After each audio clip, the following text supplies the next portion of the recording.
নমস্কার, আপনারা দেখছেন চ্যানেল এবিসি। আমি বিজয় আর প্রত্যেক দিনকার মতো আপনাদের সামনে উপস্থিত হয়ে গেছি। আজ আমি আপনাদের সঙ্গে এখন আলোচনা করব ব্রহ্ম মুহূর্তে যদি প্রত্যেকদিন আপনার ঘুম ভেঙে যাচ্ছে তাহলে ঈশ্বর আপনাকে কি সংকেত দিচ্ছে এবং এই সময় আপনাদের কি করণীয় সেই সম্পর্কেই মুখ্যত আলোচনা করার চেষ্টা করব। দেখুন, অনেক সময় এমনটি হয়ে থাকে যে আমরা গভীর নিদ্রার মধ্যে রয়েছি, কিন্তু হঠাৎ করে ব্রহ্ম মুহূর্তে প্রত্যয়িকভাবে একই সময় ঘুম ভেঙে যাচ্ছে।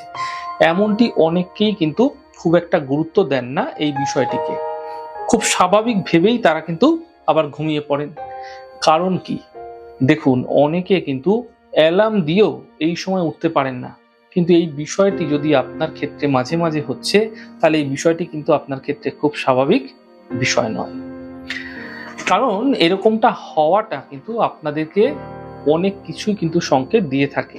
আমরা প্রত্যেকেই জানি কিছু না কিছু বিনা কারণে হয় না, কারণ প্রত্যেকটি ঘটনার পেছনে অবশ্যই কিছু না কিছু অবশ্যই কারণ থাকে। তাই আপনি ঘুমের মধ্যে যে স্বপ্ন দেখেন সেই স্বপ্নের মধ্যেও কিন্তু একটি বিশেষ কারণ রয়েছে। তাই আমরা প্রথমে জানবো ব্রহ্ম মুহূর্তের সময়কাল কোনটি, কোন সময়কে ব্রহ্ম মুহূর্ত বলা হয় সেটি প্রথমে জানবো। দেখুন, সূর্য উদয়ের ৪৫ মিনিট পূর্বের যে সময়কাল, অর্থাৎ ধরুন ৫:৩০টার সময় সূর্য উদয় হয়, তাহলে ৫:৩০ থেকে ৪৫ মিনিট পূর্বে গেলে আমরা দেখতে পাচ্ছি ৪:৫, অর্থাৎ ৪:৫টার যে পূর্ব সময়কাল তাকে বলা হয়ে থাকে ব্রহ্ম মুহূর্ত। অ্যাপ্রক্স বা অ্যাভারেজ যদি ধরা হয়, এই সময়টা ভোরবেলা ৩টে থেকে ৫টার মধ্যে সময়কালকে কিন্তু ব্রহ্ম মুহূর্ত ধরা হয়ে থাকে। এই ব্রহ্ম মুহূর্তে যদি আপনার কোনো বিশেষ প্রার্থনা রয়েছে, সেই প্রার্থনা আপনারা এই সময়কালে করুন, তাহলে সেই প্রার্থনার ফল আপনাদের ক্ষেত্রে দ্রুত মিলতে দেখতে পাবেন। ব্রহ্ম মুহূর্ত যদি আপনার ঘুম ভেঙে যাচ্ছে ব্রহ্ম মুহূর্তে, তাহলে এতে আপনি দেখবেন আপনার মধ্যে যে কর্মের একটা দক্ষতা তা কিন্তু দ্বিগুণ ভাবে, অনেক অধিক গুণ কিন্তু বৃদ্ধি পেতে পারে। এবং ব্রহ্ম মুহূর্তে যদি আপনার ঘুম ভেঙে যাচ্ছে, আপনি আপনার মনের মধ্যে একটি আলাদা দিব্য শুভ প্রভাব অনুভব করতে পারবেন। এটা ভেতর থেকে আপনি বুঝতে পারবেন। এটা মুখ থেকে এভাবে বলা সম্ভব না, কিন্তু আপনি যে দিব্য প্রভাবটা অনুভব করবেন সেটা যদি আপনারা খুব ভালোভাবে স্থির হয়ে দেখেন তাহলে আপনারা অবশ্যই লক্ষ্য করতে পারবেন।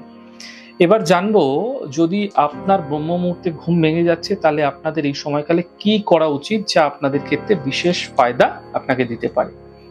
দেখুন, যদি ব্রহ্ম মুহূর্তে আপনাদের ঘুম ভেঙে যাচ্ছে তাহলে প্রথমেই আপনার চোখে মুখে জল দিন এবং তারপরে আপনারা মৌন থেকে, অর্থাৎ নীরবতা পালন করে, কোনো রকম কথা কারোর সাথে না বলে নীরব থেকে আপনারা ধ্যান করার চেষ্টা করুন। ধ্যানের বিষয়ে আমি আপনাদের সঙ্গে বিশেষভাবে আলোচনা করার চেষ্টা করব বেশ কিছুদিনের মধ্যে, কিভাবে আপনারা ধ্যান করবেন, ধ্যানের মাধ্যমে কিভাবে আপনারা সুফল পেতে পারেন সেই সম্পর্কে, কারণ ধ্যানের কিছু বিশেষত্ব রয়েছে।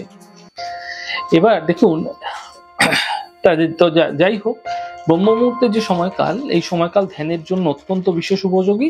এই সময়কালে ধ্যান আপনার জীবনে অবশ্যই গভীর প্রভাব ফেলবে। এরপর আপনারা ঈশ্বরের কাছে প্রার্থনা করুন, এতে আপনার জীবনে বিশেষ সুফল প্রাপ্তি ঘটতে অবশ্যই আপনারা দেখতে পাবেন। তাহলে বুঝতেই পারছেন, ব্রহ্ম মুহূর্তকে অত্যন্ত বিশেষ গুরুত্বপূর্ণ মুহূর্ত বলা হয়েছে।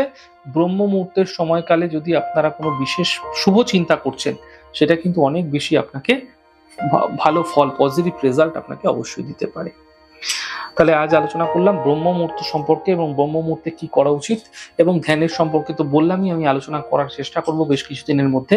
আমাদের ছোট ছোট আলোচনাগুলো কেমন লাগছে অবশ্যই কিন্তু লিখে জানাবেন। যদি ভালো লেগে থাকে সেক্ষেত্রে লাইক করতে, কমেন্ট করতে, সাবস্ক্রাইব এবং শেয়ার করতে বন্ধুদের সঙ্গে ভুলবেন না। অনেক অনেক ভালো থাকুন, সুন্দর থাকুন, সুস্থ থাকুন। আগামী পর্বে দেখা হবে। নমস্কার।